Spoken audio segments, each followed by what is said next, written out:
Hey gang, Jesse here at EC Auto Repair. So it's hot. My goodness, it's hot.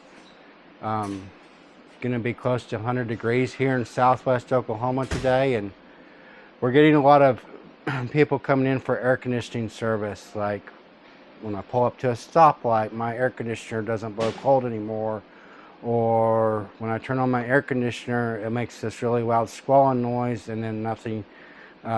The air that's coming out of the vents is still hot and it's not cold, and unfortunately that's just a very exhausting way to start your day, right? It's nothing like just going out to your car, firing it up, it's starting right up, and then that air that's blowing out of the vents is cold and refreshing. So that's what we want. So I got an F-150 in the shop right now. It actually came in for something else, but as you know, one of the attributes of a good shop is we do a walk around inspection of the vehicle, and I happen to notice a bunch of oil residue right here on the condenser.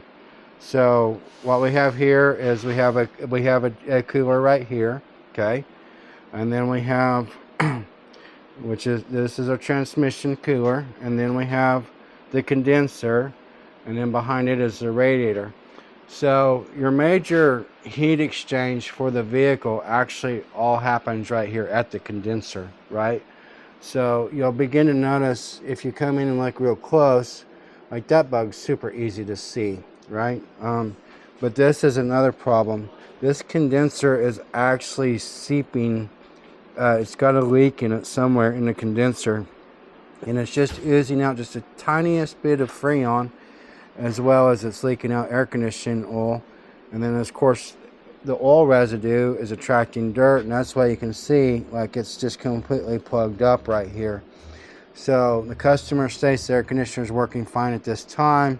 However, based on how big this leak is, I would imagine in a week or two he's going to notice that when he pulls up to a stoplight or a stop sign, or it sits and idles for a little bit, that the air coming out of the vents is not going to be as cool and refreshing as he would like it to be.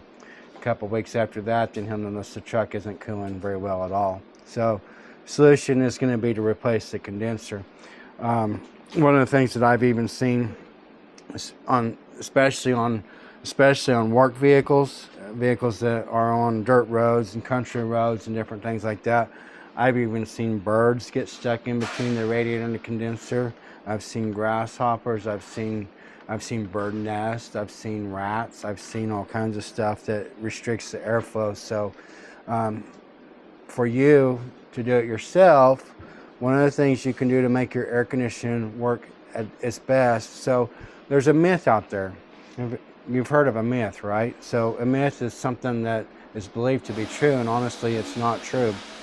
So there's a myth out there that, hey, my air conditioning's not cooling, it just needs more Freon. So lots of people like to run to, not all people, but some people like to go to Walmart or go to O'Reilly's or go to Atwood's or go wherever and buy these suicide cans with a little bitty hose, and then they go and they find the charge port, which on this vehicle is right here. We've got our high side and our low side, right? And they like to dump a bunch of Freon in it, and then it doesn't cool anymore. And then at that point, that's whenever they come to me and they're like, hey, my air conditioner's still not working. Great news is it's full of Freon. I charged it up, and so we'll hook the gauges up to it, hook our machines up to it.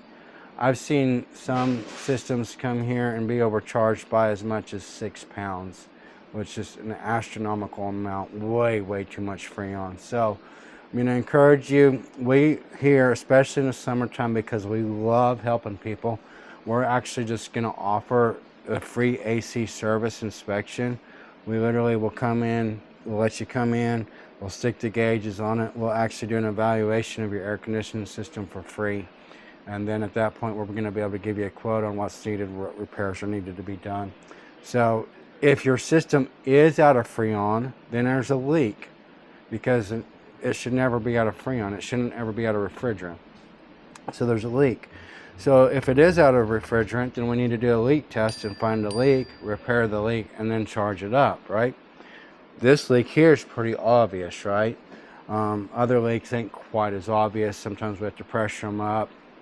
find the leak, either with UV, with UV dye and a UV light, or a sniffer, or one of the tried and true techniques that I use in my shop is we pressure up a system with dry nitrogen, and then use soap water, just like finding a flat tire leak. So lots of different ways to actually find the leak, but we want to find the leak. We don't want that refrigerant.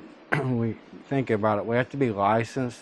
The shop has to be licensed to buy refrigerant, so we don't want the refrigerant leaking out into the ozone or into the air, right? So we're going to comply to the EPA rules on it. We're going to recover it. We're going to do all the things, right? But if it's out, then let's find the leak and then charge it to the correct specifications, right? That's one thing. But for a do-it-yourselfer, one of the things that you can do if your air conditioner is just not cooling quite as good as you want it to, take your garden hose. You want to be really careful, or go to the car wash. You want to be really careful not bend these fins over, but you can literally go and just wash these coolers out really, really good. You should be able to take your flashlight. You know, I got my handy dandy little phone here. It's got my calculator, my flashlight, my music, my email. It does all the things on my handy dandy little phone. It's even got a speedometer app, right? That way if I decide to not get a ticket anymore, like, yeah, one of the troopers hooked me up good the other day. So I should have used the Speedbox app and, you know, and drove slower than what I was driving. But anyhow, appreciate our men in law enforcement, men and women in law enforcement, for keeping our roads safer.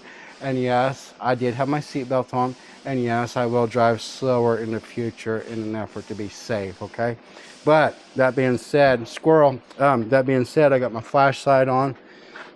So you should be able, and the best way to do it is just take your flashlight and put it on the very back side of the engine, like back where the fan's at. And you can barely see it, but I should be able to see my light all the way through the fins. But if you look, you'll see all kinds of dirt, bugs, road debris, feathers, all kinds of stuff. But if you'll just wash all that out really good with water, whether it's a garden hose or the pressure washer. Now if you use a pressure washer at the car wash, you want to stay back like this, okay? And you just want to hit it at the same angle of the fins. You don't want to turn it sideways. You don't want to have it like this. You want to hit it at the same angle and get all that stuff washed out. And you can't just do half of a job, because half of a job is actually worse than not doing it at all. Sometimes what happens, you dislodge a bunch of dirt and then it gets back into the radiator, and then it all clogs up because it doesn't get washed all the way out. So you want to make sure that you do your due diligence. But if you're wanting your air conditioning to cool at maximum capacity, a nice clean condenser and radiator is the #1 secret. And I'll see you in the very next video. Stay cool, my friends.